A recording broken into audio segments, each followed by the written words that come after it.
আলহামদুলিল্লাহ, আল্লাহ পাকের কাছে শুকরিয়া যে আল্লাহ তাআলা আমাদের সকলকে মাদ্রাসায় পড়ার জন্য তৌফিক দান করতেছেন। এই জন্য সকলেই শুকরিয়া আদায় করি আলহামদুলিল্লাহ।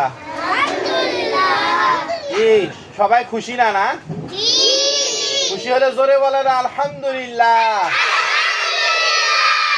মাশাআল্লাহ, এবার হয়েছে সুন্দর।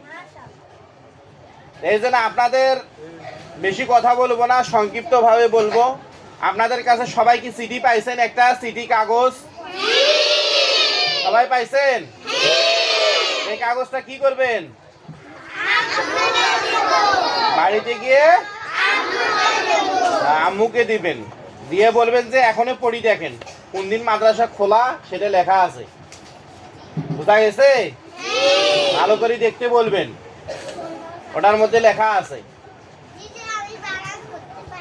তারপরে আপনাদেরকে বলতেছি আজকে বন্ধ হবে, আগামী অর্থাৎ ঈদের পরে, ঈদের 10 দিন পর খোলা। কয়দিন পর খোলা? 10 দিন পর খোলা, অর্থাৎ 12 তারিখে খোলা। বোঝা গেছে? 1 তারিখে হয়তো বা ঈদ হবে, 12 তারিখে আপনার শনিবার খোলা। 12 তারিখ শনিবার মাদ্রাসা খোলা, ঠিক আছে?